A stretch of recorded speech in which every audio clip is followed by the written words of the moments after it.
If you are of a certain age, then you know all about the Saturday afternoon movie, the Saturday matinee. It's already bringing back memories, kids. It's already, I'm flashbacking like crazy right now. That time's gone, been gone for a long time. It's like the idea of Saturday morning cartoons. Now you can watch your cartoons whenever you want to, watch your movies whenever you want to. Who cares what day it is? And look, I'm not the old dude shaking his fist at the sun. I love technology. You can tell, right? I mean, I'm the guy that's worked in tech for a couple of years, and I podcast all the time. I love tech. Don't get me wrong. I'm a fan of it. I'm not that guy that's stuck in his ways. But I will say that I do miss some of the nostalgic stuff like the Saturday afternoon movie, Saturday morning cartoons, things like that. We're talking here today about one of those classics, and we talked a little bit off mic before we started here about how this movie was constantly on TV at one point. And, of course, the movie we're doing today is Airplane! Exclamation mark at the end. It's important. Can't forget that. And this movie is a freaking classic. It's been voted by so many different publications and websites as being one of the greatest comedies of all time. There's some risque stuff in it. I've seen it in recent years, and you know, some of these things we review, kids, maybe there's a little bit of tone deafness to it. I don't think there's a lot of tone deafness in this movie. We'll experience it here together, though, folks, because we're going to do this as a movie watch-along. So if you follow the 6M, you know that occasionally we do this, whereas sometimes we'll talk about a movie, and other times we'll watch the movie and record the audio commentary track, which you can watch with the film yourself, and just turn your movie down just a scoosh. You can enjoy our stellar commentary. That's what we're going to do here today. But before we begin, let's do this. Airplane, also called Flying High, didn't know that, is a 1980 American disaster comedy film written and directed by Jim Abrams and brothers David and Jerry Zucker in their directorial debut, and produced by John Davison. It stars Robert Hayes and Julie Haggerty and features Leslie Nielsen. Just see if you can wrap your head around this. If you're of a certain age, the other direction, you may not know any of these people. But for folks my age and older, this is a who's who of what Hollywood used to be, okay? Leslie Nielsen, Robert Stack, Lloyd Bridges, Peter Graves, Lorna Patterson, Kareem Abdul-Jabbar. Now, one of these things is not quite like the other, only because one of these things won the NBA championship a few different times. But it'll make sense when we get there, and it wouldn't be the same without him. And it draws from the Paramount film, 1957 Paramount film, 0 Hour, from which it borrows the plot, central characters, and some dialogue. It also draws many elements from Airport 1975 and other films in the Airport series. It is known for using surreal humor and fast-paced slapstick comedy, including visual and verbal puns, gags, running jokes, and dark humor. Boy, I'll say. As we said, directed by Jim Abrams. I'm saying Abrams, it could be Abrahams. And also the great Zucker brothers, the legendary Zucker brothers. Running time, 87 minutes, released June 27th, 1980. The budget for this film was $3.5 million, and the box office was $171 million. Not bad for a movie released in 1980, kids. And there is your lowdown on Airplane. Chris, before we started recording here today, you said you've only seen this one time, but you've seen like bits and pieces of it through the years. This is a little bit older than you are, so I can understand you didn't grow up with it. What do you think about this brand of humor, though, man? The slapstick, witty, zany stuff in a movie. It's a lot of fun. You know, this is a movie that was also quoted to death. So you get a lot of the, from what I remember, a lot of it is just around Leslie Nielsen's ability to just be so deadpanned in his delivery is kind of what makes a lot of the jokes work. But yeah, like even before we started this, I was looking up little bits and pieces about the movie just because it's been so long since I saw it. Yeah, the 0 Hour thing I didn't know, but basically them just lifting word for word character names and dialogue. That movie must be really bad. And to just take a lot of it and say, okay, we're going to do a parody now. Hey, look, if you watch this movie and a little bit, if it goes a little bit too far left or right, it's one of those old movies. You know what I mean? Like the way the actors would play it straight face and the dialogue was terrible and the effects were awful, but they're all being serious. I mean, this leans into that, Chris, with the cast. I mean, these guys were some of them classically trained actors and very serious, but man, suddenly the switch got flipped for a lot of these veteran actors and said, hey, try some comedy. And man, it fit. Like Leslie Nielsen found his niche, man, for sure. Yeah, I mean, before this, he was like this launched like the Naked Gun series as well, just because of his, like the way he became so beloved after this movie. But before that, he was just known for like serious roles, right? Mm-hmm. So yeah, it's kind of cool to see like that. This is his launching point. I grew up more watching, like, I know the Naked Gun series really well. This is just one I think I've only seen like once, and then a bunch like in bits and pieces on TBS or TNT. Much like you said, these used to be the like Airplane and Police Academies. Those used to show up, Friday, Saturday, and Sunday on TBS or TNT quite often growing up. TNN down here, yes. At least in Georgia. Police Academy movies were always on TV. By the way, the Police Academy theme song's been in my head all day, and I haven't seen the movie in years. I guess it's in there because of this. Dun, dun, dun, dun, dun, dun, dun. I have no idea why it's popped in there. I grew up with that too. My God, that first movie is a crazy fun movie. Didn't it make like 12 of them? I'm like, yeah, nah, I don't know.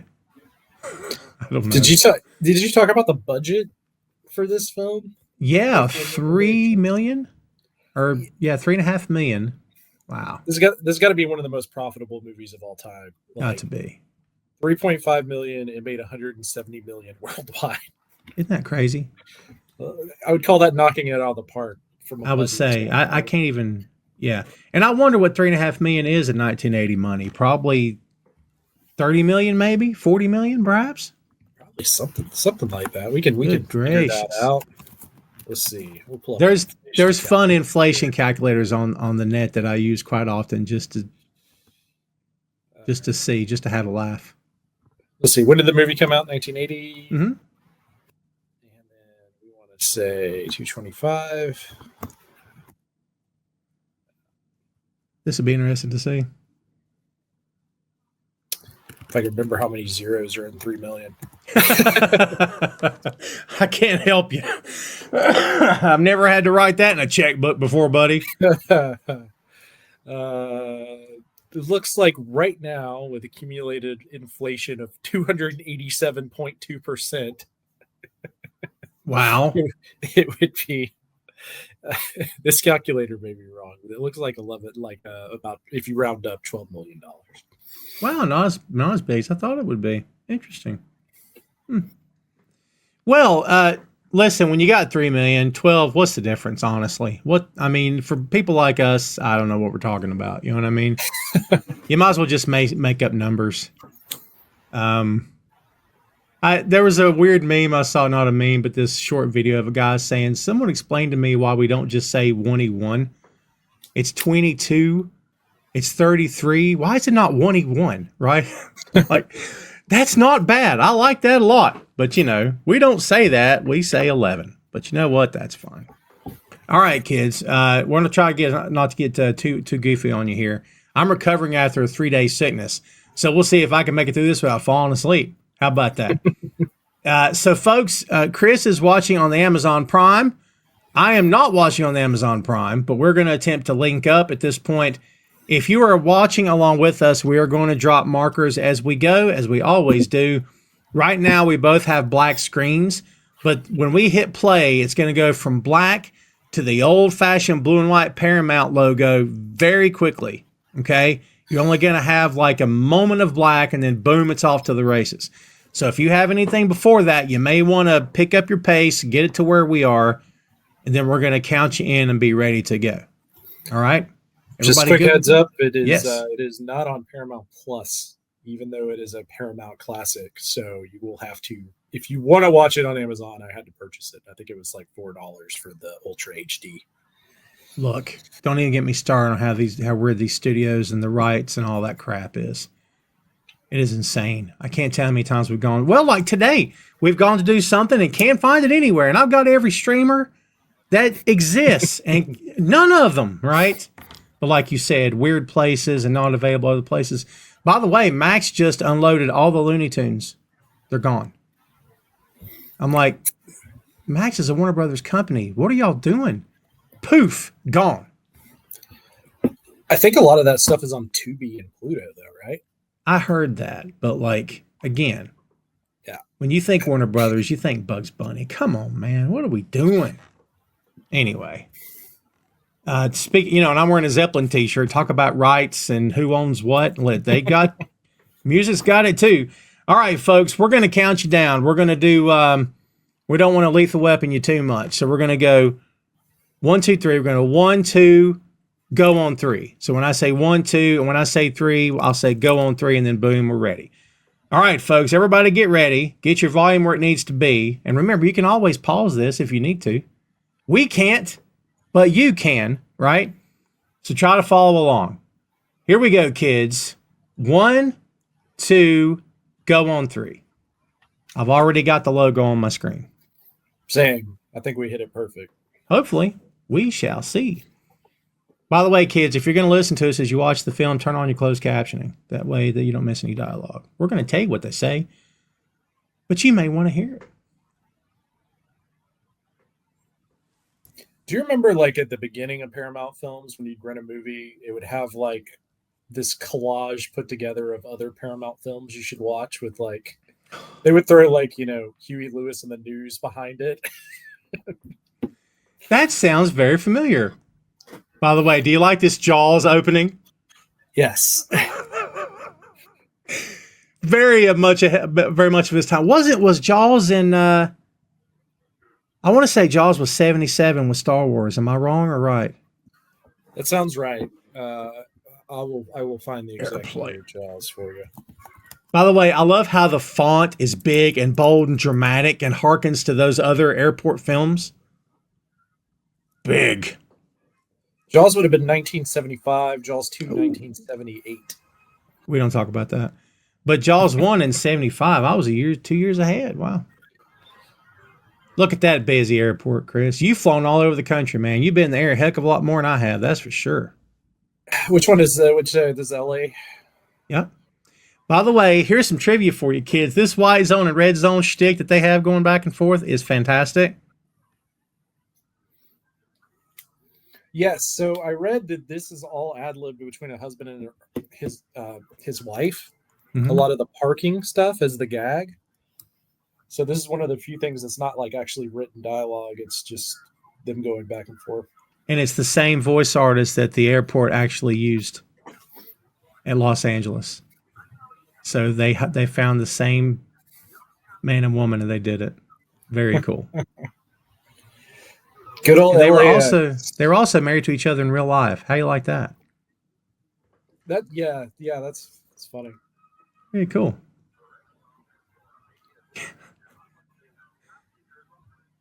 So Kareem Abdul-Jabbar is the co-pilot in this film. Yep. Former student of Bruce Lee. For sure. Yeah. Red zone has always been for loading and unloading. There's never stopping in a white zone. Don't tell me which zone is for stopping, which zone is for loading.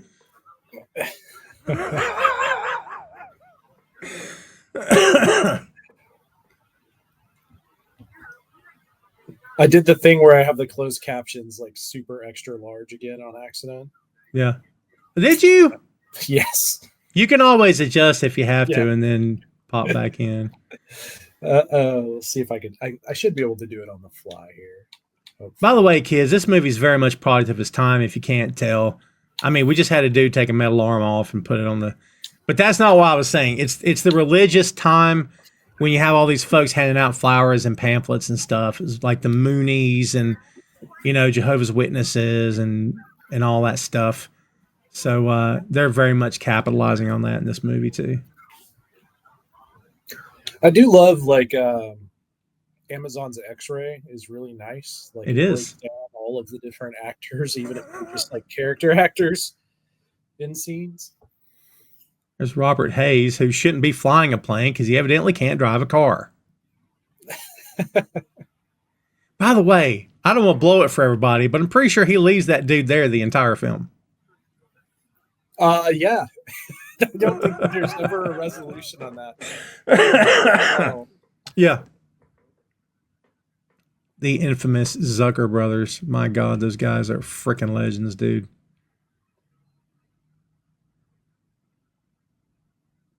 Every time I think about like anything to do with like airport runways, I just think of like King of the Hill when he's got the turkey, the propane cooked turkey. There's my backdrop.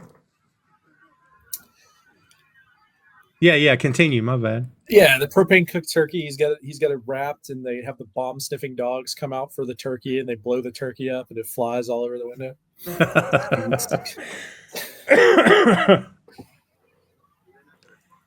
There is the great Elaine played by the great Julie Haggerty. Julie Haggerty is a great comedic talent.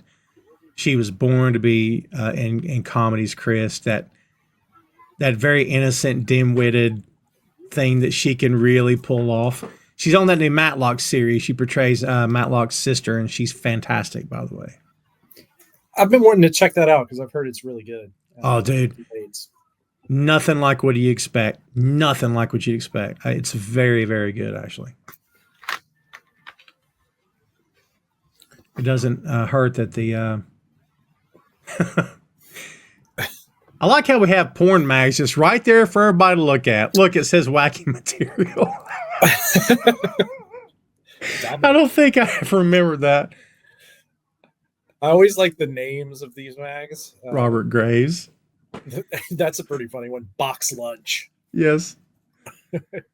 Look, said, no, the white phone. Box Lunch reminds me, like in high school when you were like throwing out band names, one of the band names we came up with was a fuzz box. And the idea was going to be like a fuzz covered CD case with the double entendre. Well done. Like they beat me to it here in Airplane with Lunchbox as a magazine title. Yeah. Captain Over. That'll come into play. Look on his desk. Do they ever explain why he just has jars and jars of mayonnaise? Not to my memory, no.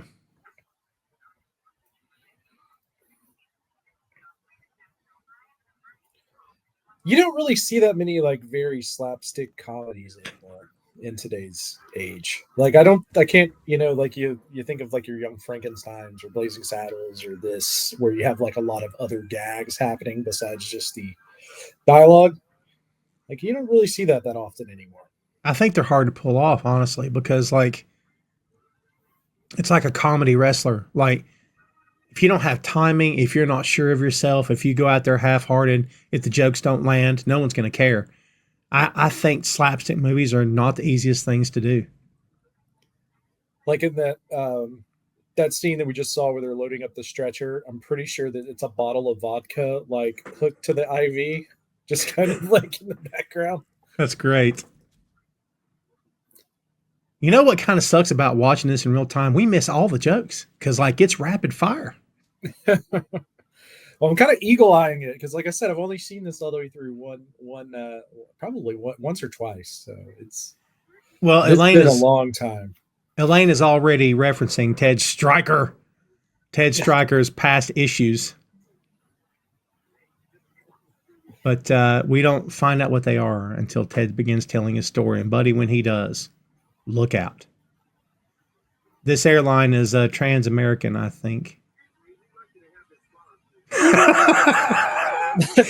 I know he pulled his punch, but God, that looked good. You know what I mean? Pow! That was awesome. So this movie is rated PG, by the way. How? I don't know. We already saw boobs like 10 minutes in on the news. Yeah, and we see him again live and in living color. Look at the guy with the windshield. You know what? That's Jimmy Walker from Good Times, isn't it? Let's see. X-ray. Yeah. I swear I think that's Jimmy Walker.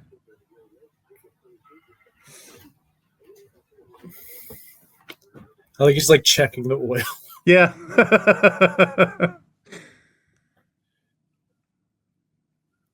Can't get the hood shut. And he's sitting on it. Oh, and he fell.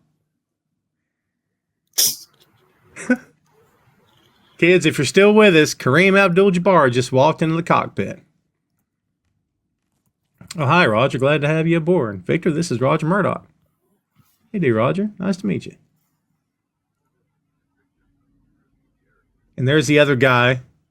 Look, the captain's swiping his credit card. That old-fashioned credit card swipe.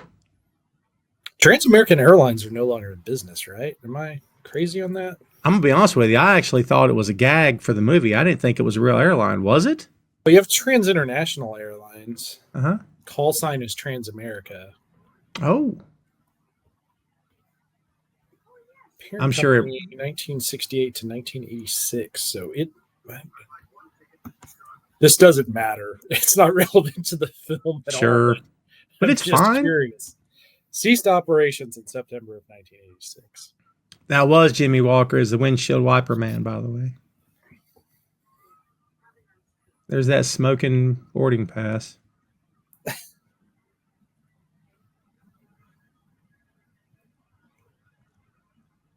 Dramatic music. Look how they're getting on the plane. Yeah, so you don't see that that often anymore. But when I was living in New Jersey, I was flying back and forth every other week.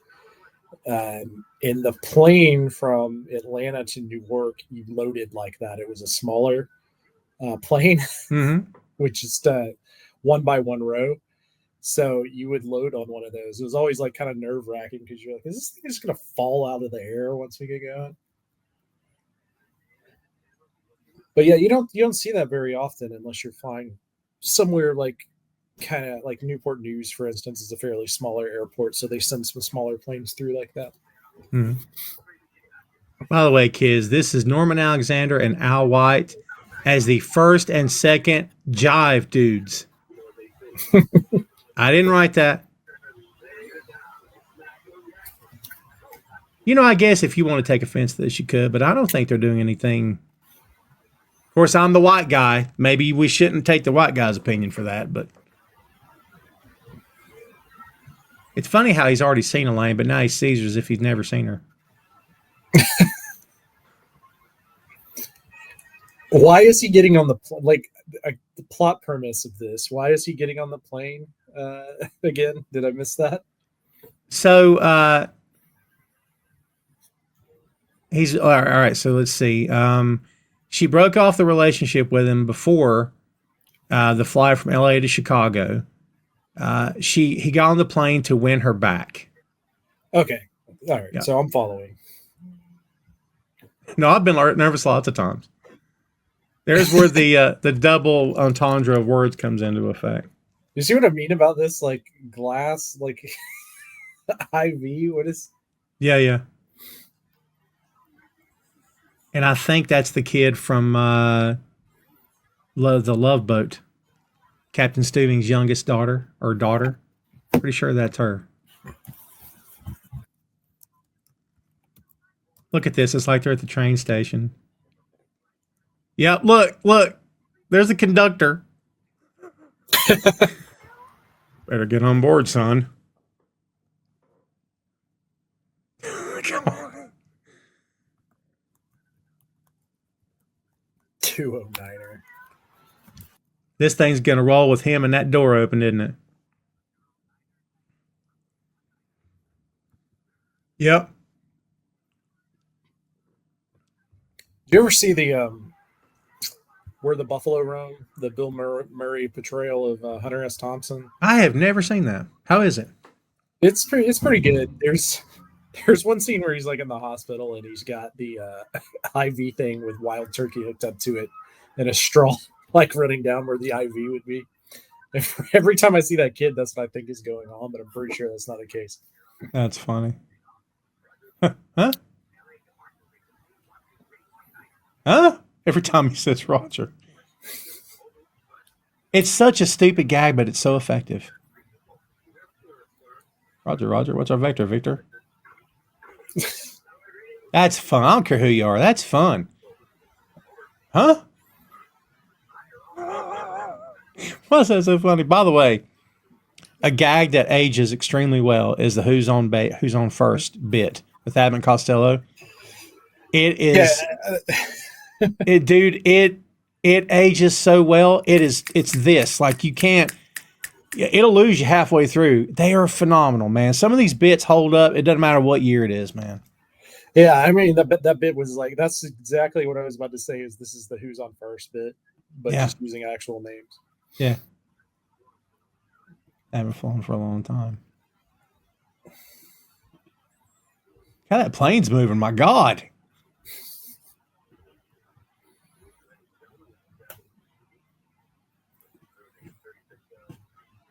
And the nun's reading Boy's Life. That's nice. Insert your joke here. And the boy's reading Nun's Life. And she's on a surfboard. Look at all the belongings in the overhead. They're not behind doors or anything. They're just shoved up there. That's great. Famous Jewish sports legends.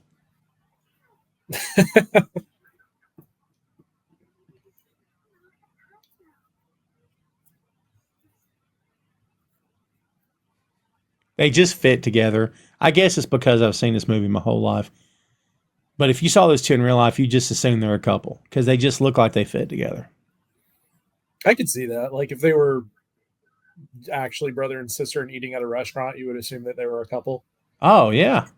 They're one of those. Oh, my God, this old lady. Firm thighs. Shame you two don't get along. I think Grandma's sexing up his ex-girlfriend.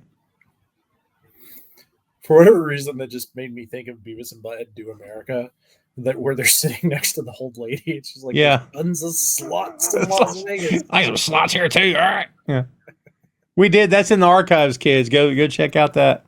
We reviewed that movie. Oh, this is a great flashback. The Magumba Bar.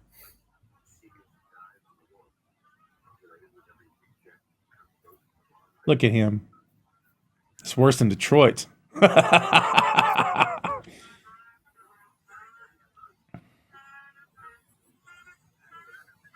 Oh my God, look.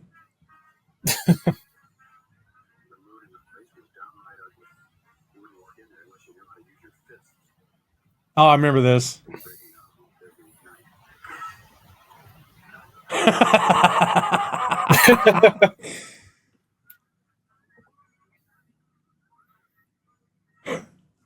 Just two Girl Scouts duking it out. She attempted to fix her dress, I just noticed.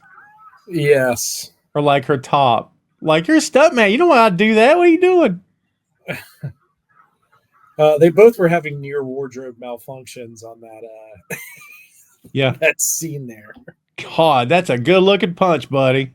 Oh, classic moment.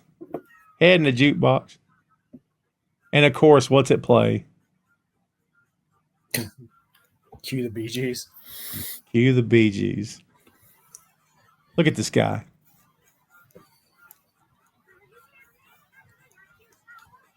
Is it very high pitched for you, almost as if it's not them singing? I have it fairly low, so yeah, it sounds normal to me, but it sounds very high pitched.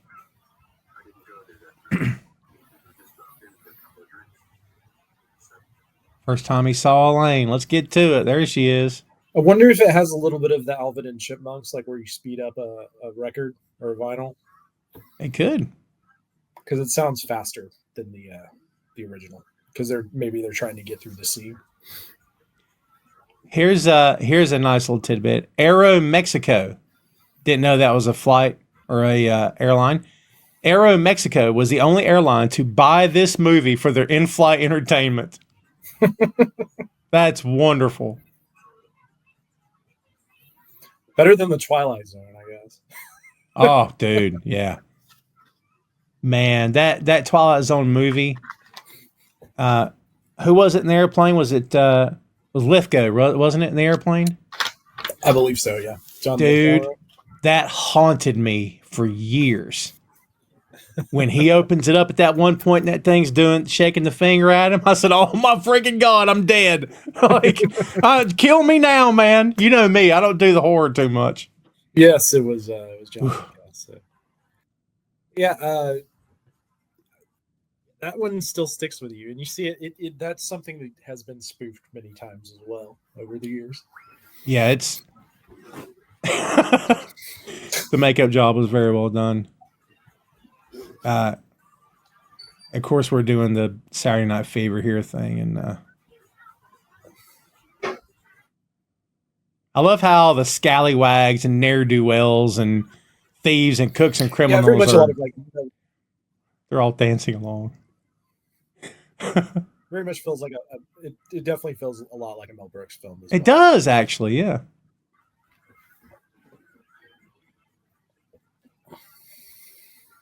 I look. By the way, no explanation for the smoke, of course. Zero explanation for all the smoke, all the fog. Like he's the one that decides to go for the spin here.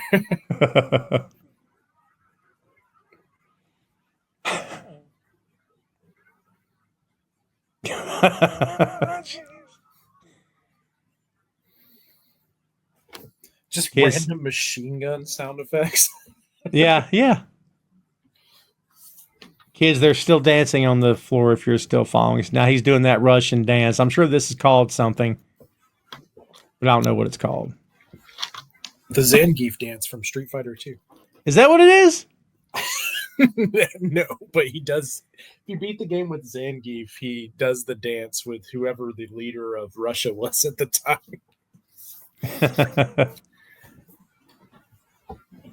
I see the Girl Scouts are still fighting in the background.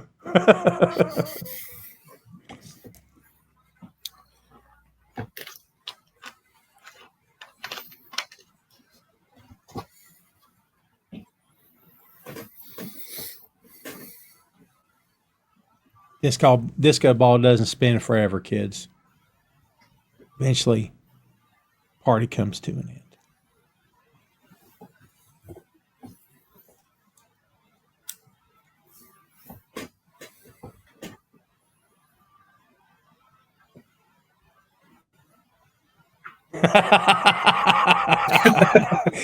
Waiting on something to happen, right? Yeah. And I like the guy's just sweeping around the sawdust, and you can clearly see it's just a soundstage. Like, we see the first casualty of Ted's stories. Ted is not a master storyteller, ladies and gentlemen.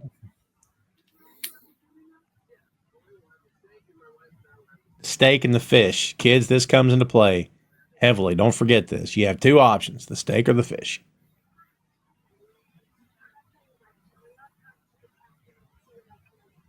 serving fish on a plane seems like a terrible idea. Turns out it was. Just, well, in general, like, even if everything went perfectly, you still have to deal with fish smell on low ventilation plane. Yes.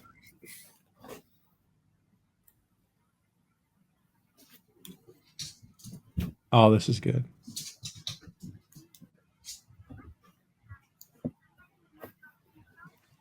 Little boy bringing little girl some coffee. So many little gags in here that you don't really know where they come from.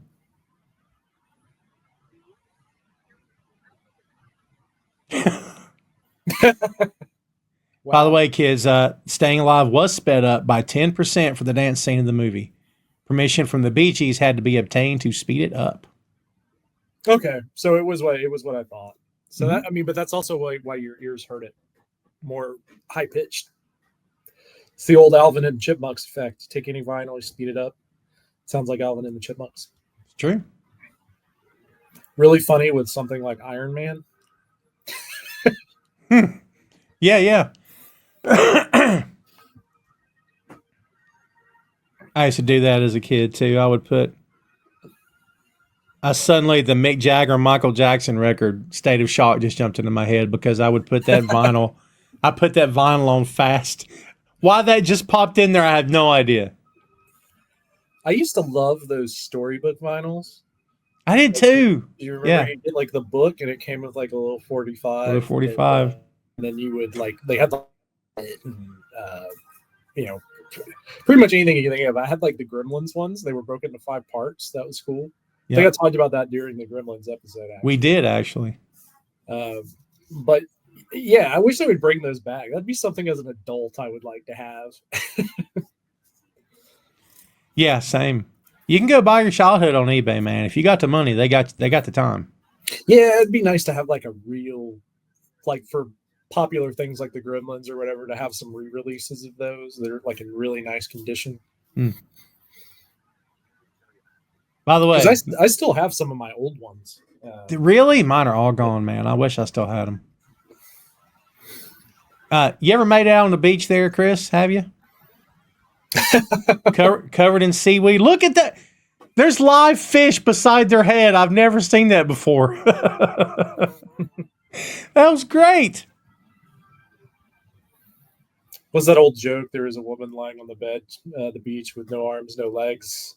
She's like dying, and she says, "I just, can you grant me one wish? Will you screw me?" And the guy picks her up and throws her in the ocean and goes, "There, you're screwed." You're screwed. Yeah. I got some of those deserted island jokes. I got one that's not bad, but it's probably been told so many times it's lost its humor years ago. Oh, Joey, you're gonna regret coming up here, my boy. Captain gives him a plane. You ever been in a cockpit before? Pay attention, kids. You ever seen a grown man naked? You want me to check the weather, Cap? No, why don't you take care of it? Joey, do you ever hang around a gymnasium? And that kid never pays him any attention. And Elaine's like, we need to get you out of here. It's getting really weird. I don't remember this at all. Yes. Kid never notices a thing. Now, this is great. This is legendary.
Terry old man to drag Walton Lanier up and down the court for 48 minutes. That's wonderful.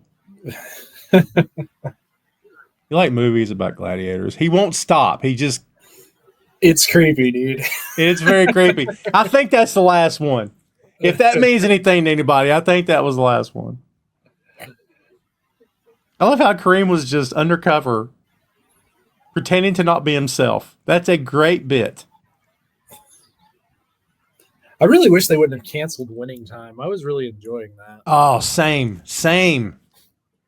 We did Phil Lindsay, and I shout out Phil Lindsay. We did a 6M on that, and it was after they announced it. And we're like, God, we were so bummed, you know? Yeah. Such a good show. I feel like they announced it like 2 episodes into season 2 that they weren't going to be doing anymore, and I was just like, well, then there's no sense of me watching the rest of this. Well, they reshot by the way, the entire last episode they reshot the finale, like the last few moments. It doesn't fit. Of course it doesn't fit. They were trying to find a way to wrap it up because they were told they were canceled. So they just last minute went in and it didn't help it at all. There's the flashback, kids. I don't know if they took this at all, but I've been rewatching South Park here and there while I'm doing other things, and there's that episode where the shop teacher keeps having the flashbacks of his wife flying in the plane and crashing, and it's very similar. It's very similar to these flashbacks. It's got to be inspired. Wait. That's not important right now.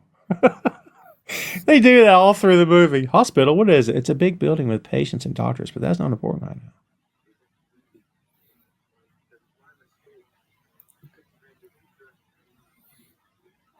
Lieutenant Zip. Her reaction where she just like that and it goes right back to talking is great. I like the painting he's painting is like him carrying a baby with one leg behind his back, firing. Wait for it. Take 5.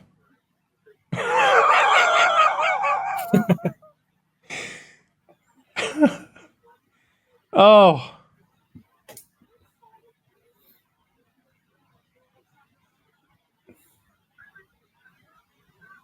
Captain Jolene thinks he's a pilot still fighting the war. That is a stand-up comic from back in the day. He had his own sitcom with a bunch of kids on it. Can't remember his name. What's his problem? Lieutenant Hurwitz. Severe shell shock. He thinks he's Ethel Merman. I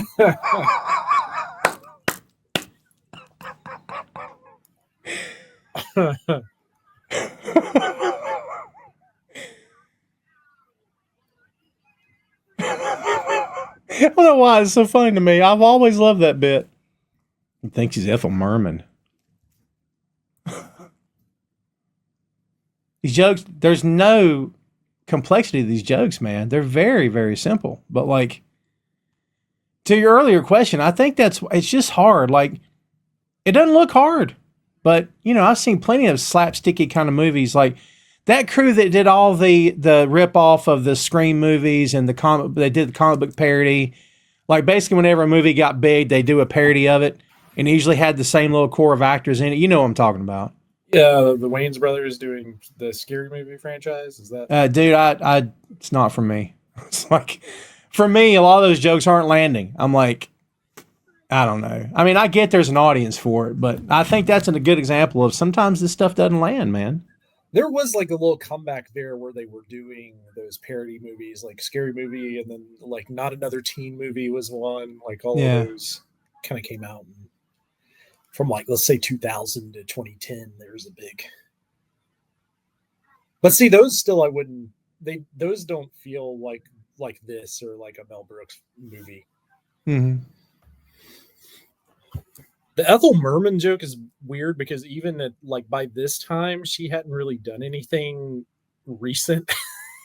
She dies in 1984, so like they're doing riffs on like There's No Business Like Show Business and Call Me Madam, and it's a mad world. Like obviously was in a ton of things, but like thinking about the audience and the joke itself, it's kind of funny that was what they chose to go with.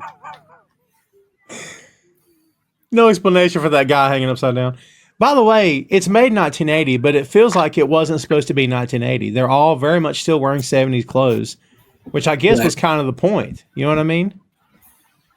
One of those monks or / Moonies was David Leisure, kids, by the way, if you don't know him. He had a fairly successful career in the 80s in sitcom work.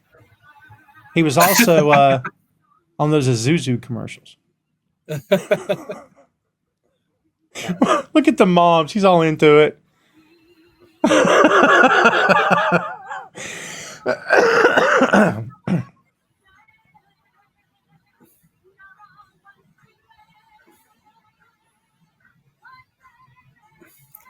This kid ain't gonna make it, folks.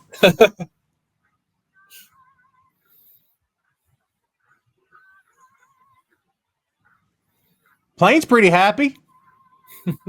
They're like, hey, she's really good.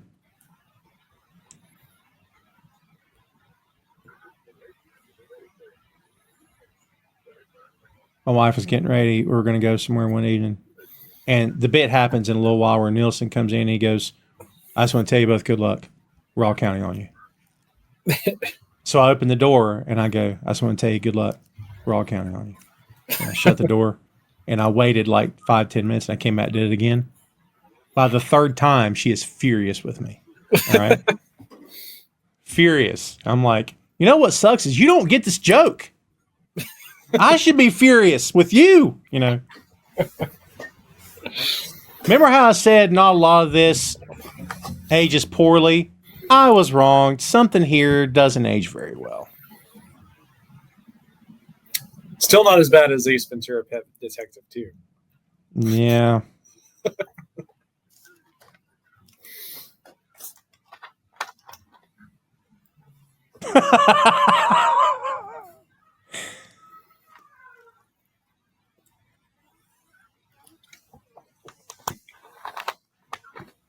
Look, she's introducing the tribe to Tupperware.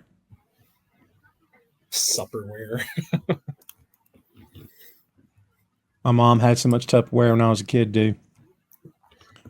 Every kitchen cabinet we had was full of Tupperware.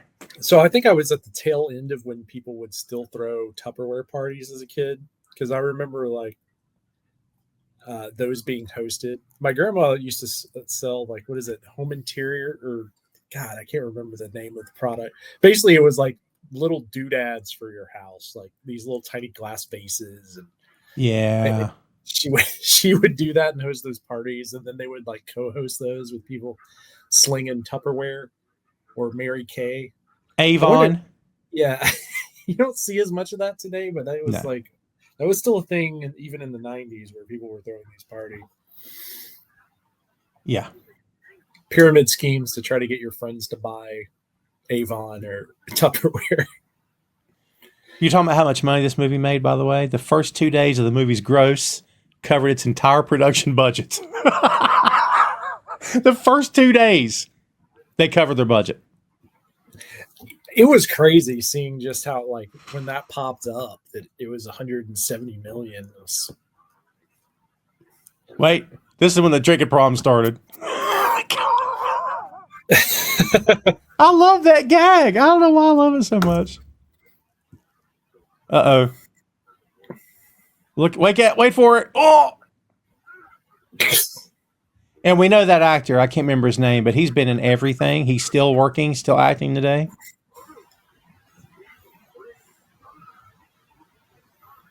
James Hong. Still going, kids.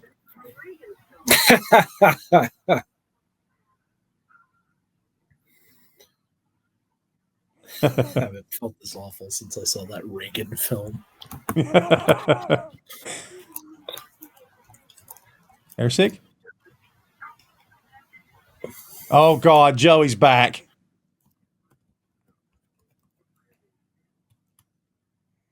Oh, crap. Been in a Turkish prison? That's the only one I forgot. Was a Turkish prison. Wait. The best bit's when he goes back and looks. Wait. And then does it again. That's the best part. He has to look at her and then do it again. Jim never.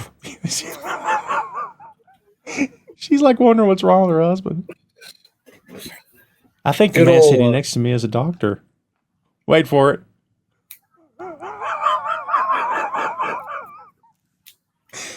He's just Leslie Nielsen, that great deadpan. Yes, I am. I like there's no explanation of why he's just sitting there wearing the stethoscope. You don't need an explanation. Oh, this is such a great gag.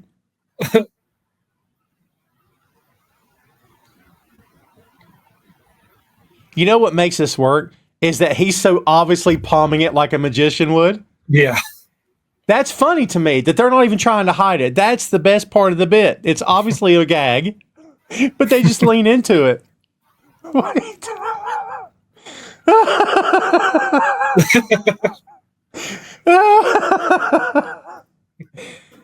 Oh, that's wonderful.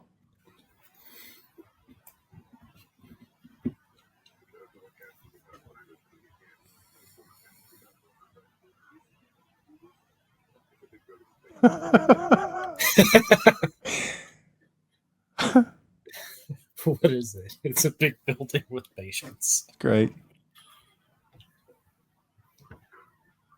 By the way, we never announced his name. That's Frank Ashmore as flight engineer Victor Basta.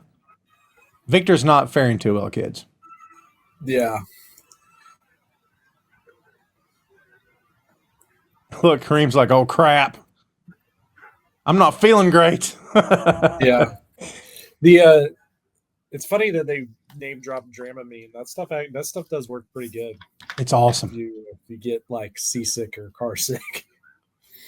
I get all those things, and it's like a miracle salve from my system. Keeps me from painting the car, the ship, the plane, and the room with everything I ate for the past month. I do okay on planes.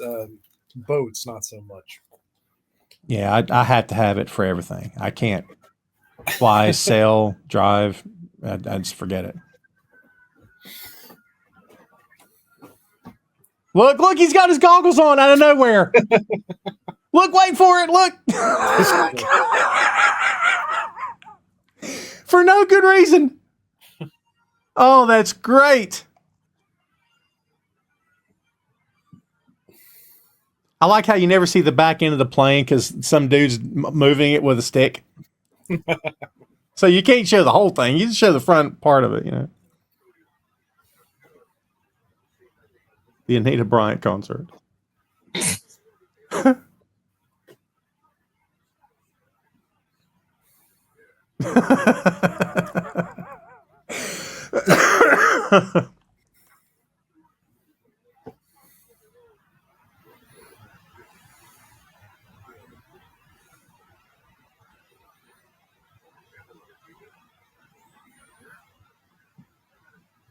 I like how she's dragging him through the plane. Through the aisle, yeah. No one sees it. They're like, oh, the captain's speaking. Let's look out the windows.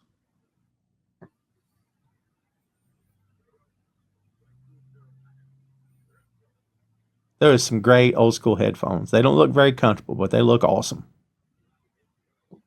They've started remaking like vintage airplane headphones as over the ear, like high def headphones recently. I've seen a lot. That's cool. I've seen those too. I like them a lot.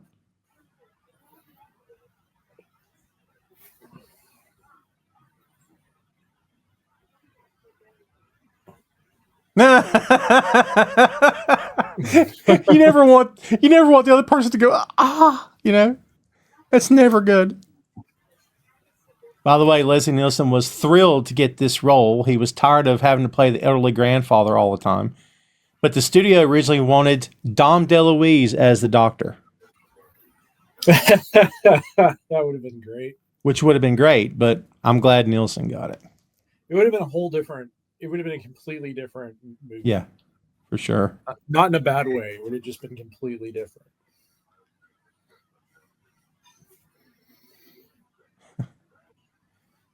I like how Captain Over is displaying everything that Leslie Nielsen. Oh my God.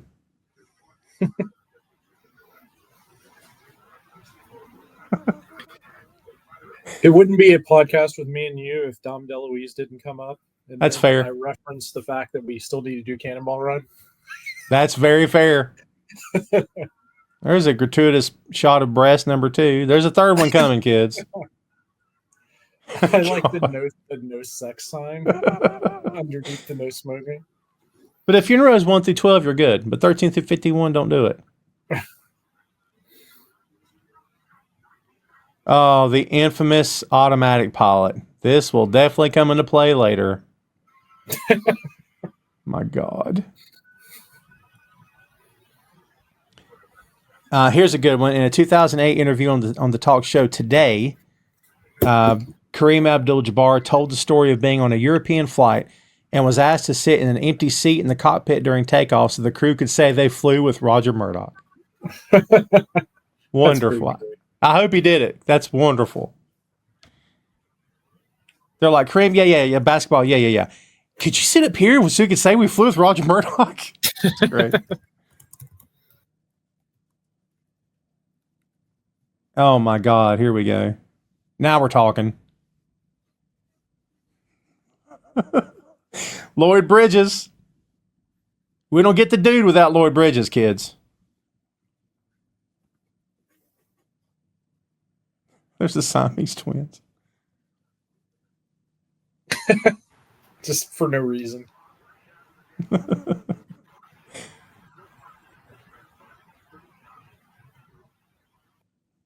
the wrong way to quit smoking. That joke keeps going too. Good old Marlboro Reds. And the guy walking behind him is like the best part of this movie. He's got all the best lines in the tower. He's fantastic. And I'm trying to find his name. Find me his name. I used to know that actor.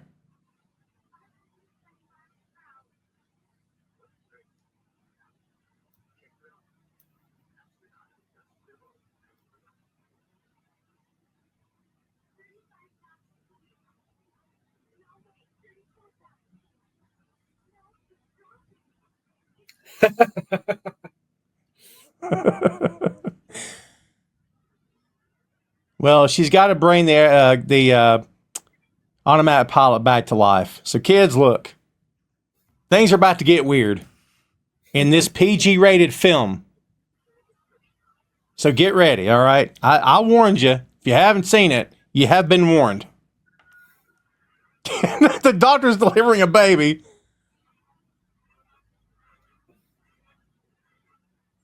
Yep. It's that. Wait.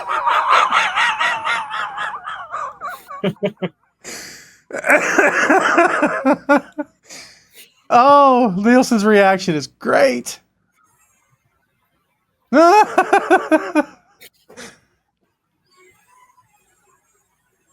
Oh, wonderful.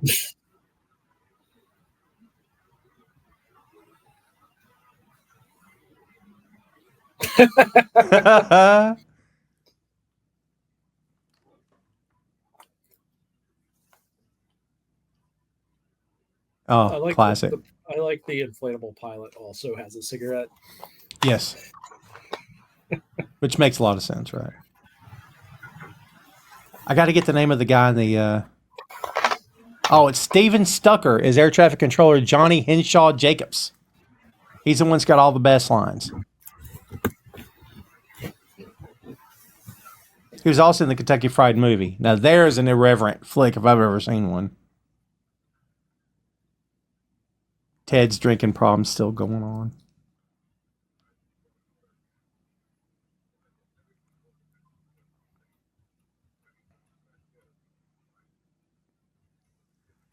So if you're a fan of Mythbusters, Chris, now they've been off air for a while, but they did an episode where they each one had to take a turn actually trying to, not a real plane, but a simulator, trying to see if they could fly it with just a guy from a tower talking them through it.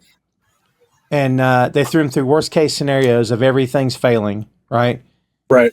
And at the time, it was said on the show that this had never happened before, ever in the history of aviation. Did a passenger have to take over a flight because the pilots were incapacitated? Wait for it. And there we go.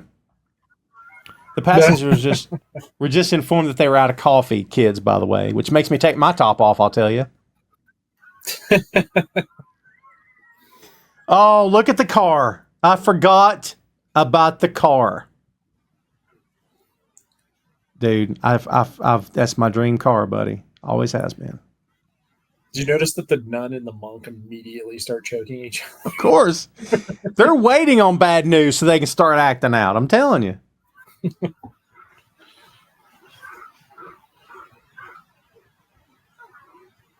But yeah, supposedly today's planes have such tech in them that, like, if someone had to come from the back, they could be, there's so much going on that the plane's automatic.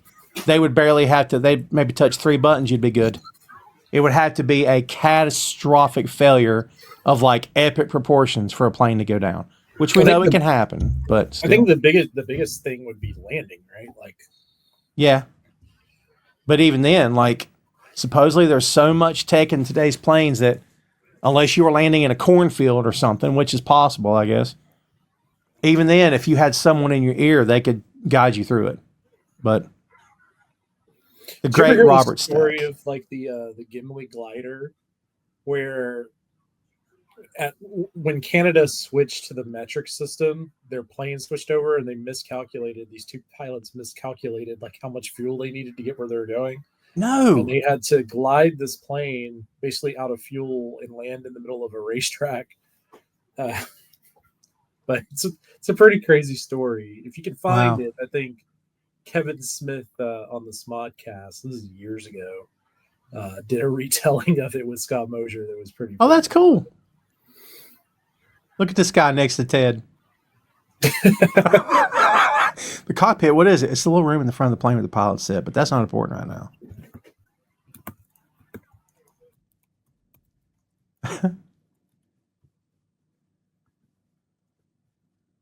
Yeah, Air Canada Flight 143. Oh, was the Gimli glider. look at this guy. Go.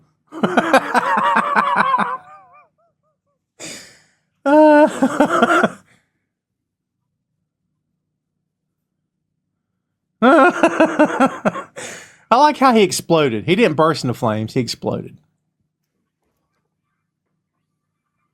I just realized they have a Jesus on their dash. I hadn't noticed it till just now. And don't call me Shirley. How many times in your life have you heard that? A lot. A lot. But there's a good amount of that in this movie, like quotes. Yeah. All together.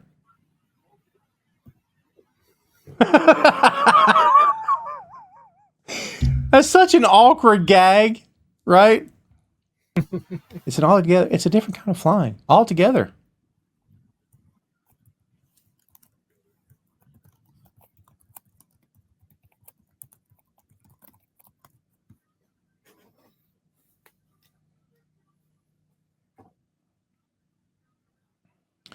So for the scene early on in the film, I missed this, when the Boeing comes crashing through the large windows inside the terminal, the producer, John Davison, says he received numerous letters from various pilots telling him that they had come very close to reenacting that very scene in real life, with some pilots admitting that they had come so close as to touch the glass with the nose of their plane. Crazy. Look, there's the guy. I like the fair is still running. Yeah. Robert Stack's on the way, kids. Another very dramatic, very serious actor for his time, but also doing comedy, and he's fantastic. When he comes to the airport, it's freaking great. Apparently, we have to find someone who didn't eat the fish. The entire setup is from Zero. There you go. Like, it's all completely lifted, which is funny. And Zaz is the primary writer of the script. Oh, God, I love this movie. Also, some trivia here. Nilsson, well, not trivia really, but fun fact, I guess. Nilsson brought a whoopee cushion into his audition to lighten the mood. You know, he had one of the machines that made it sound like you were passing gas, like the little handheld thing. Yeah. And he was on Conan, I think, doing a straight, and he would just randomly hit the button as he moved around. And he told Conan he's like, it's the best, it's the funniest thing ever invented. And he proved it and it is, everyone's rolling because he never breaks character the whole time. Look how fast the car is going, by the way. So the inflatable autopilot almost caused the film to get an R rating. Oh. But it still somehow got a PG rating, which is kind of funny. So it's funny that there was no PG-13 back then. Yeah, no, that I remember when it came along because I'm that old. So the breast didn't put it over the top, but the autopilot almost did. The blowjob gag almost did, apparently. Wow. They're like, look, do you want to show some hoo-ha? That's fine. We're okay with that. But you can't simulate on a blow-up doll. And you're like, wait a minute, but this is a woman's real... Okay. Something I didn't notice, anytime I've seen parts of this movie or the movie itself, is that every time they go to the airplane exterior shots, there is it's just a propeller plane for the sound effects as opposed to a modern plane. That's great. Return to seat. Go back and sit Donna. Sit Donna, God almighty.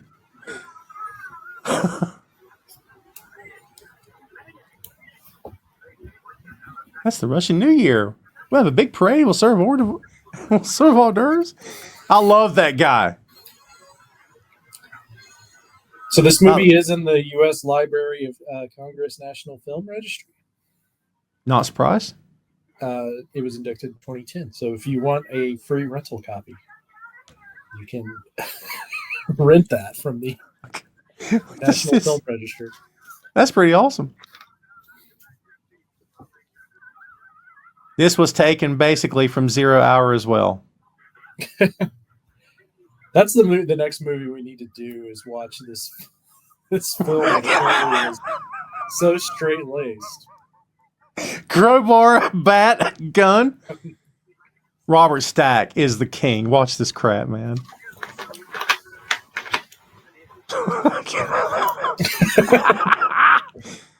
Juice for Jesus. God, that was great. How old is he doing that? Oh, man. I'd forgotten what a bad dude he is, man.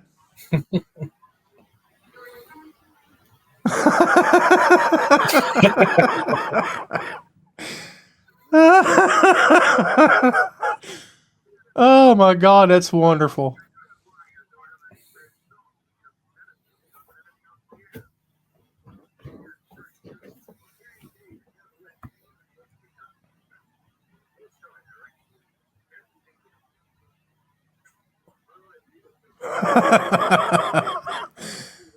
Oh.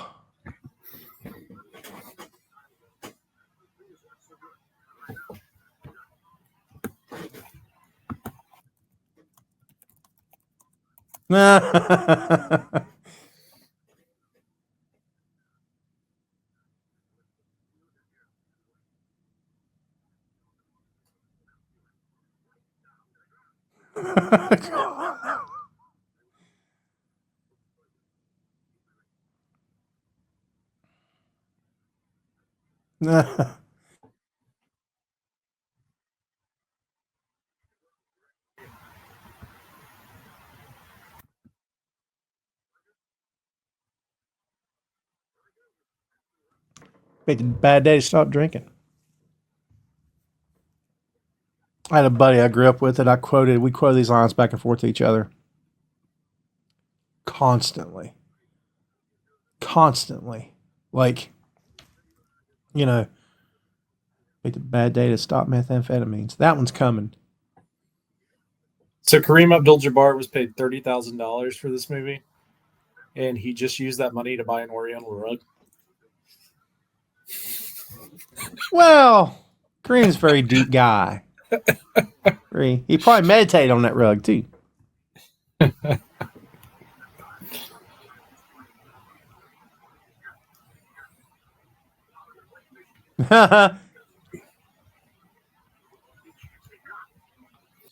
We kind of missed it already, but for those who go back and watch this later, I guess, or if you watch it again later, Tom, when the jet takes off, you can see the shadow of a propeller plane, which is apparently lifted directly from 0 Hour. That's wonderful. Right.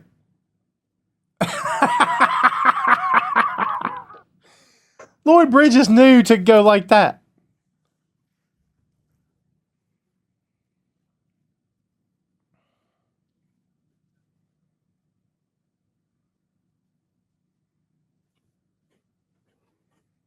Look how the plane goes into chaos when only one pilot. My God.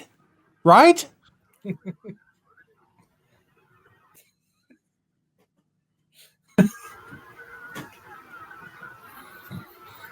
I like that this woman's still trying to put on makeup.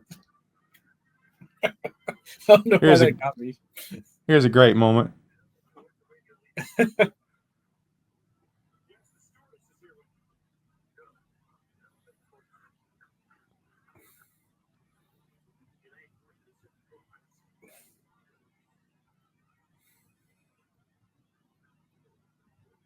Finally got a shot of the whole plane.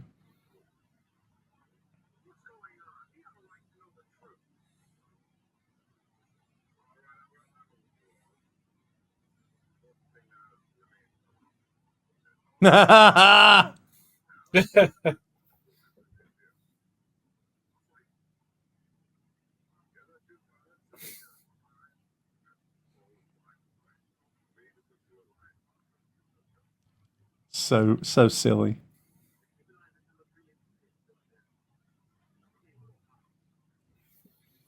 So to get the movie greenlit by Paramount, the directors had to sell this movie as National Lampoon's Animal House on a Plane, which of course was far from the truth, but was the only way they could get the studio executives to understand it was a zany comedy.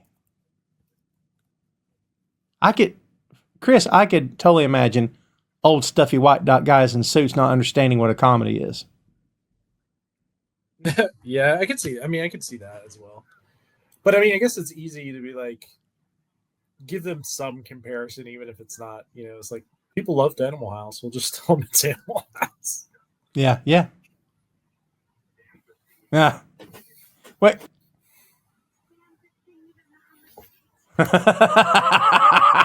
Oops.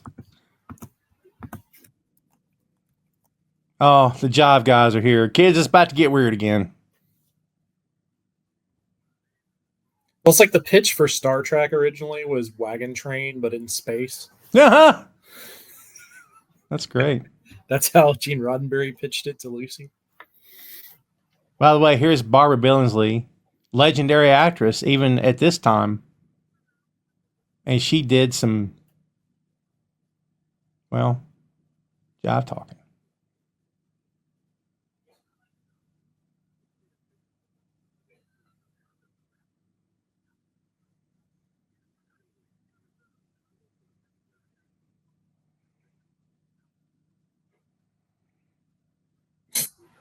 God almighty. Can we note those two gentlemen are the two best looking guys on the plane? Can we just say that? The best well dressed, aren't they? Oh, wait, look.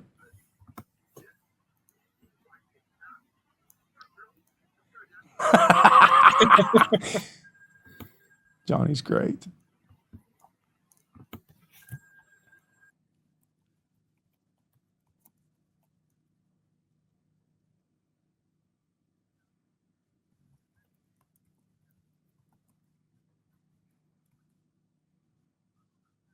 Oh my God, dude. The horse. That is a real horse.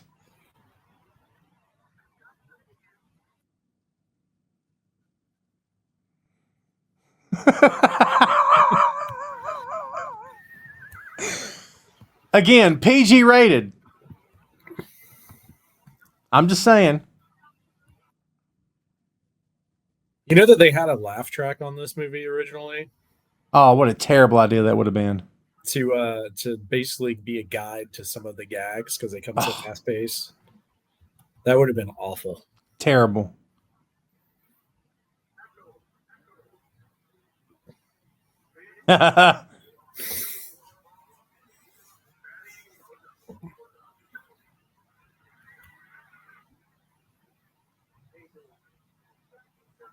Apparently, all of Ted Stryker's PTSD flashbacks were based on serious war dramas, specifically scenes from Here to Eternity, The Bridge on the River Kwai, and Dr. Zhivago.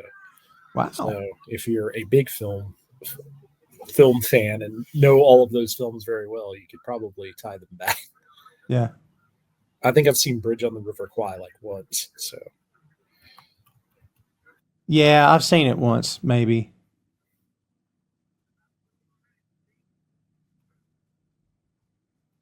That guy's been in everything. You saw him.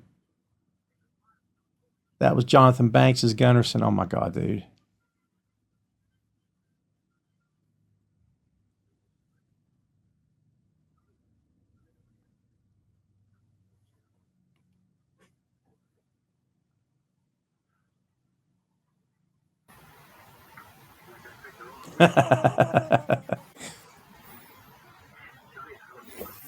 Johnny, how about some more coffee? No thanks.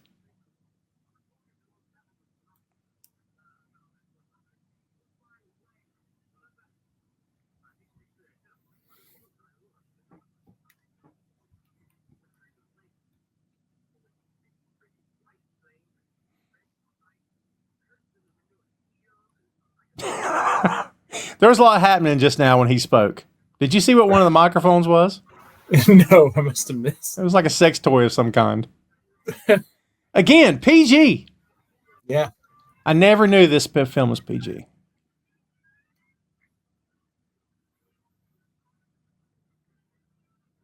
I mean, I suspect it wouldn't have hurt their rating, you think? Because I don't imagine anybody was taking their kids to see. This didn't look like a kid's movie anyway. Even now, it doesn't look like a kid's movie. Well, it makes me curious, like, what was Animal House's rating? That has to be R, right? Well, I mean, I think some of the gags on this are more risque than Animal House. But I would assume that it was rated. Yeah, it's rated R. Yeah.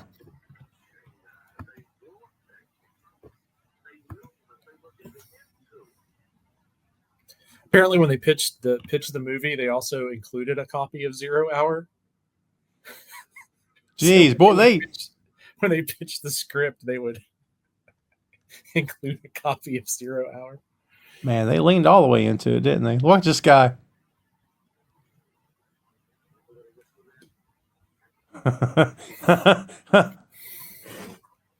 God, cocaine use gets PG.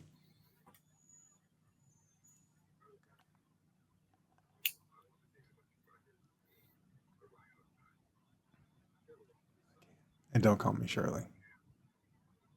God in heaven.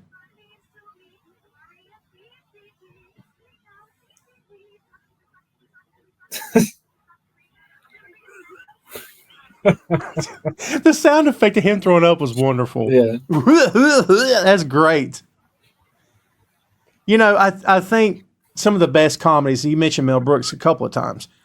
Like when white people interact with black people are the worst. They're the clowns. And they did that just now. That nun was not meant to be funny. That was meant to be, look, it's a dumb white person, everybody. Right. Like, I think that's when it works, man. You know what I mean?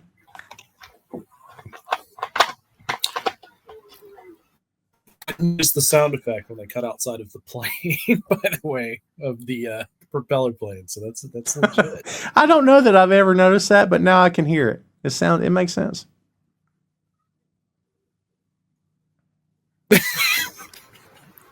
God. Yeah, now I'm never going to be able to unhear it. Is the problem? Yeah. Well, as a kid, I don't know what a plane sounds like. How would I know, right? It's just I've never thought about it. No, never. Stryker flashback into all the heinous crap he did. Even the first flights were his fault. Look. It's all my fault.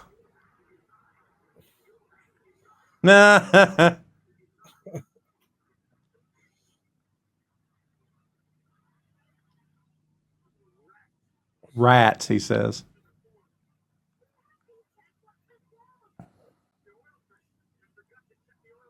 You know, part 2 is good, but like they just mimic the. Oh my God.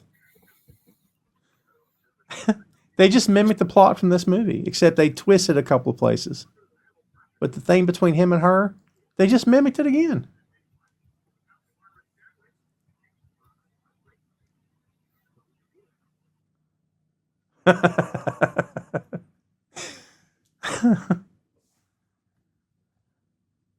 Ted's like, I'm out. I can't do this. I'm getting out of here.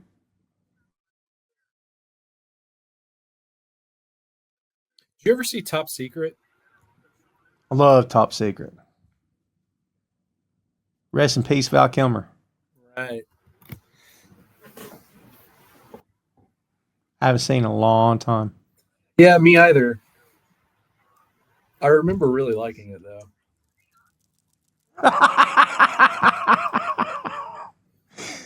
Oh, I love that guy. It's by the same creators. Yes, it is, actually. You're right. Think about it.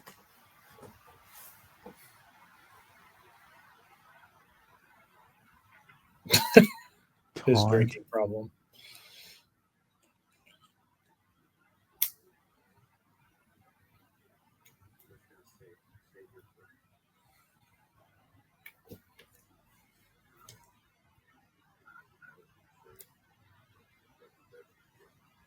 By the way, Ted Stryker in real life, Robert Hayes is an actual pilot.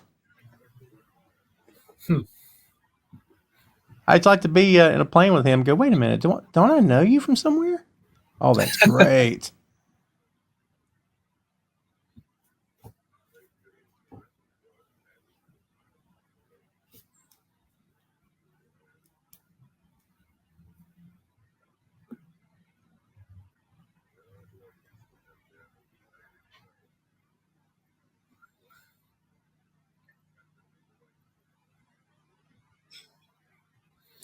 This is going to make me go down a deep rabbit hole of watching some of these parody films that I haven't seen, like Loaded Weapon. Oh, I've seen Loaded Weapon. Emilio Estevez and Samuel L. Jackson. It is Sam Jackson. How did I forget it was Sam Jackson? But he wasn't Sam Jackson yet. Some recommendations they threw out there were Loaded Weapon 1, Spy Hard, and The Wrongfully Accused, which Wrongfully Accused is also Leslie Nielsen. Yes, it is. Spoof on The Fugitive. Not such a great flick. It also threw out Black Dynamite, but I feel like that's its own thing. I think that's its own thing. Yeah. I love Black Dynamite.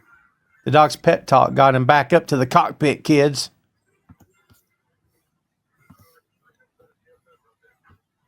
Black Dynamite. I sell drugs to the community.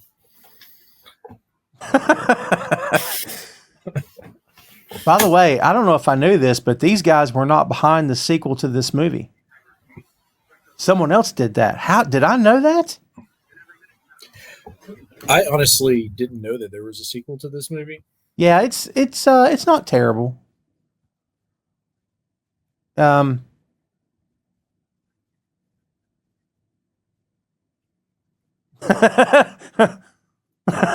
You've committed. You already said it.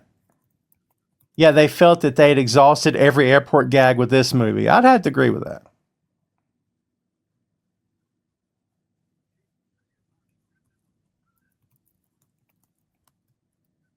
Right.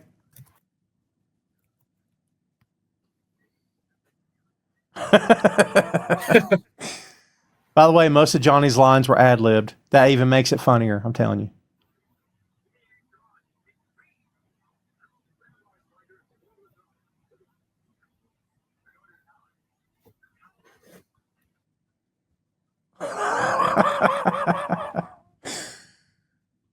Oh, wonderful.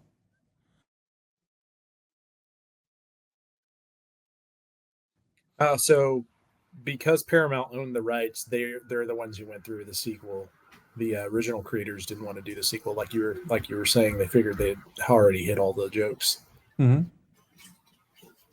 But leave it to Paramount Pictures. Who did part 2? Let's see, find that out for you right now.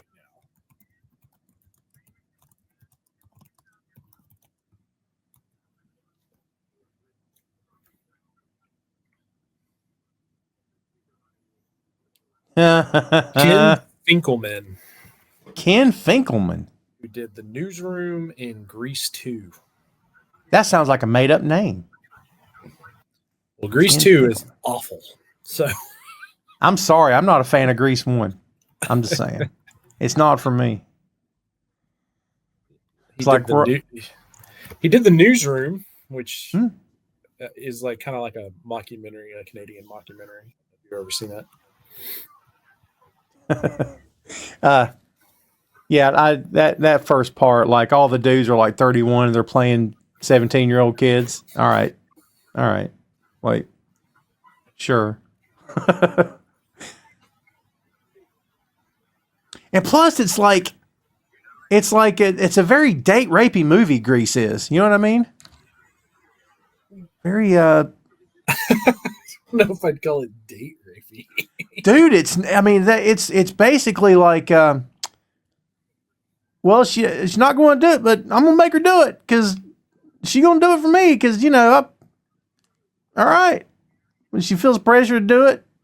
Oh, there's a guy that doesn't age well. Israel Airlines. Yeah, I'm saying.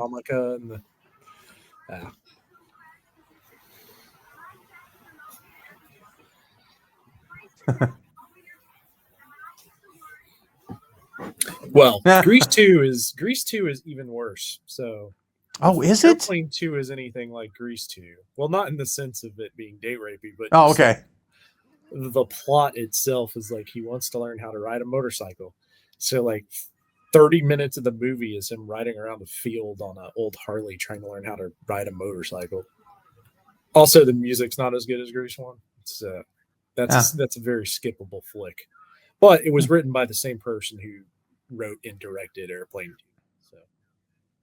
So, if that says anything about that guy's credibility, then I probably don't have to see Airplane 2, I would think. I would think not. It's not. They go in space in Airplane 2. It's not terrible, but it's not this. Like the Airplane 3, it's the Jason X crossover.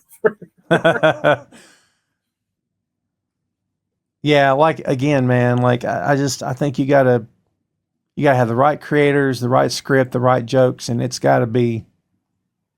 I just think this is hard to do. I feel like this is hard to do. Comedy sequels they generally aren't great to begin with. Like I can't think of a great comedy sequel. God, like we did all 3 Hangover films on the 6M, and 2 and 3 is just absolutely like you could remove part 2, and you wouldn't need it. You could have just done, if you had to do one, just watch part 1 and then watch part 3. You never need part 2. Yeah, I would just say you just need the first one. Yeah. Right? Like, by the way, there was that bit just now that I was talking about earlier.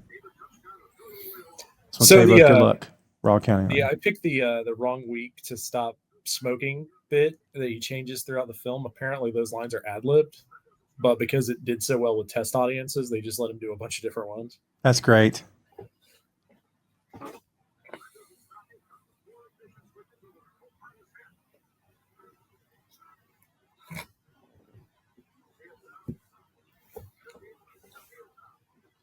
The sound is going to kill me every time now. I like the old-fashioned fire truck with the Dalmatian on the hood. Yeah, too quiet. Picked the wrong week to quit sniffing glue. Wait.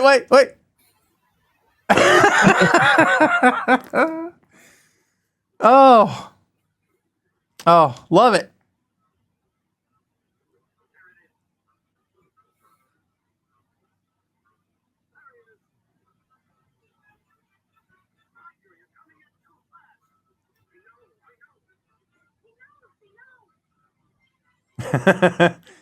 By the way, even Kareem's edition was, look at this. Oh my God, dude. The laundry machine. Yeah. There was a pro football player in 0 Hour. My God, I got to see 0 Hour now. Because they still assume crash positions. Oh.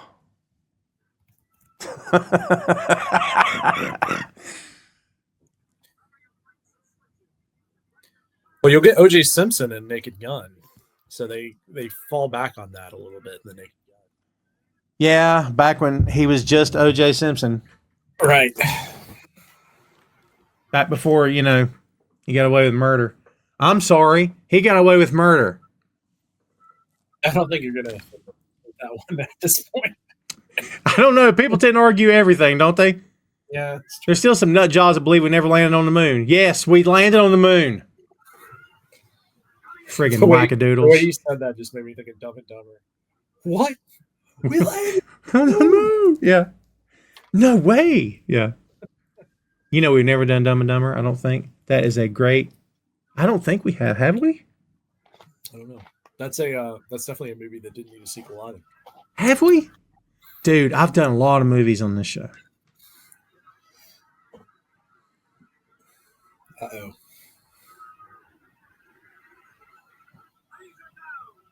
Has it fought him yet? She's fighting me. Oh. Wait.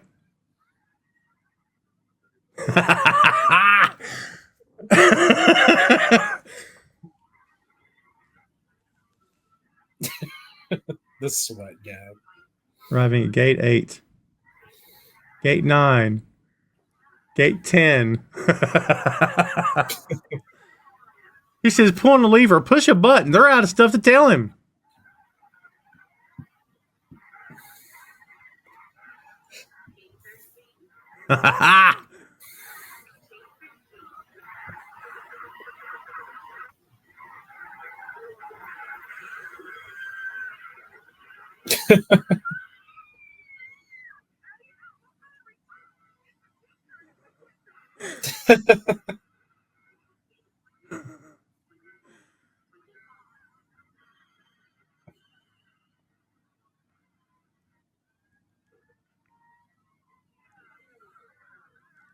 This movie only took 34 days to make.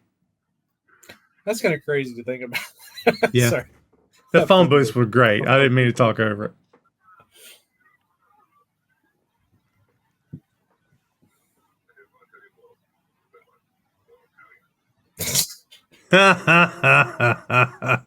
It just keeps getting funnier.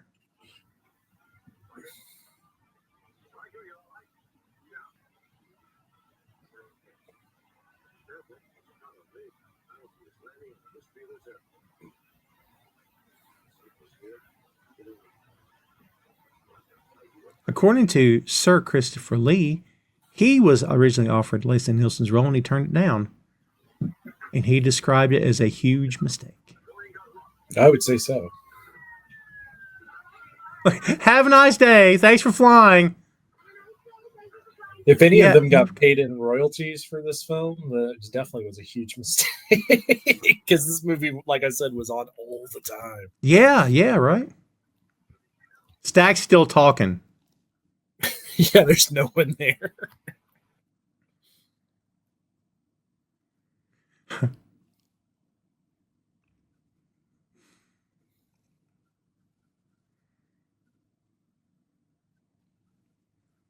There's that lady with the makeup.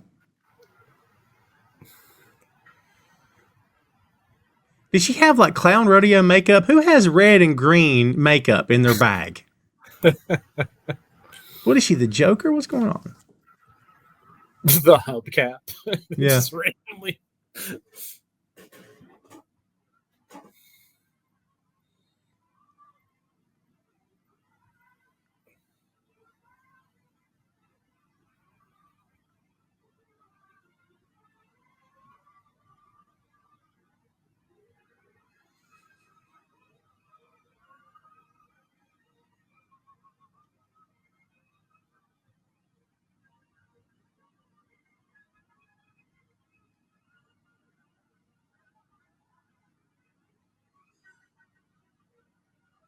Not for nothing, but that's a terrible kiss. Oh!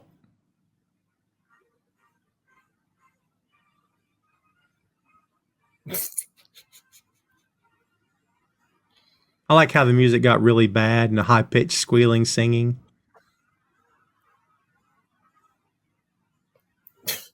Wait. Yeah. God. And there you have it, kids.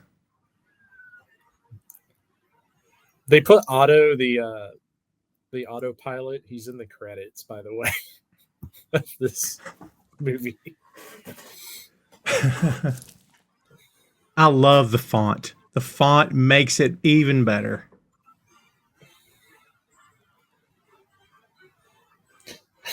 I never noticed the picture of him as the Dude, it's great. The great Peter Graves. Wait. Bam! And right back to talking.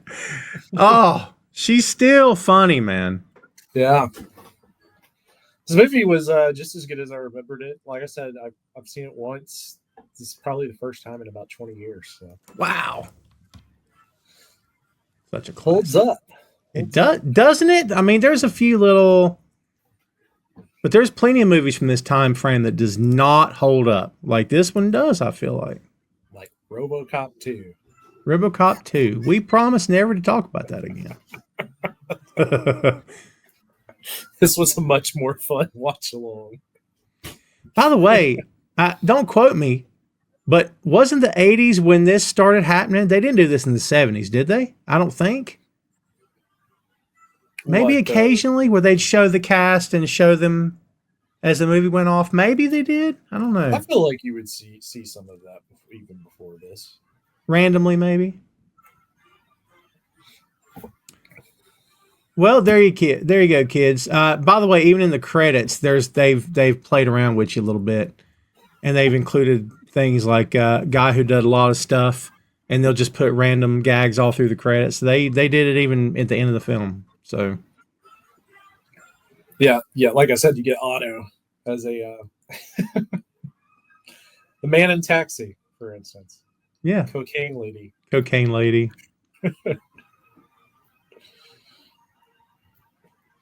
Yeah, great film. Still holds up. You can see why this is always constantly in the top 100 comedies. Why it's in the National Registry. It's hilarious. It is. Yeah, I love this movie.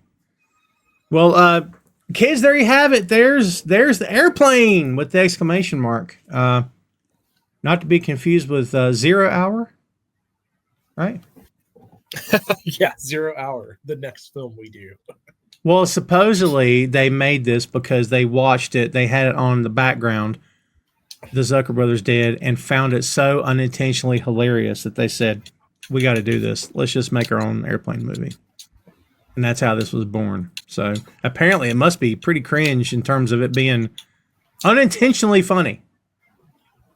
Let's see. 0 Hour is only available to rent on Amazon currently. So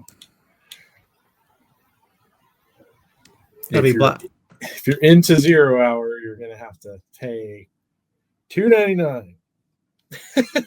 Is it black and white, I'm guessing? It is black and white. Yeah. It is the exact same length as Airplane. It is 82 minutes. Interesting. I'm watching the trailer for that now. Yeah, this looks like a gem. I might have to watch this just in compare, contrast. Yeah, the trailer starts out with "Now you face the 0 Hour," and it has a clock ticking down. God. All right, kids. Well, there you have it. It's another classic here on the 6M. You're welcome. We not only do stuff that you may enjoy, we not only do stuff that made a bunch of money, we also do stuff that didn't make hardly nothing because we like it. And sometimes we do stuff we don't really like because we can't get over how bad it is. But this is absolutely a classic. Hey, we did the Snyder films. That's what I was trying to get at. Oh, wait.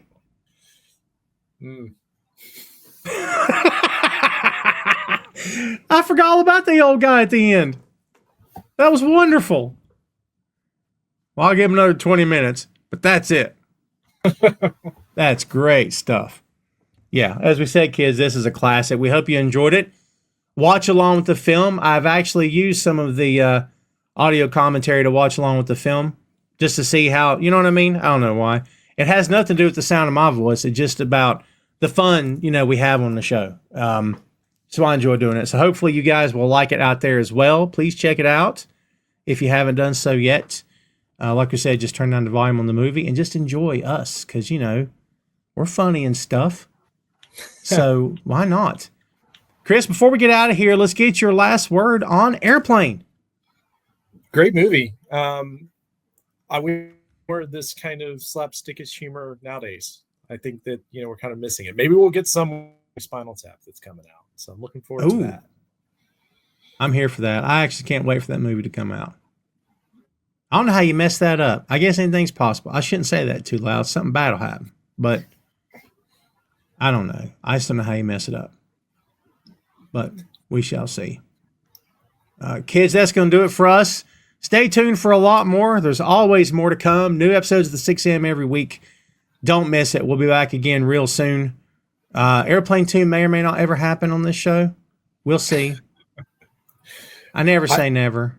I would say, if anything, we watch 0 Hour. 0 Hour might be one to do. And everybody I know would be like, what movie did you do on the 6M? What is this? Yeah. We shall see, kids. Just keep an eye out. Be sure to follow the show so you don't miss it. And we'll be back again real soon. But for now, that is Airplane.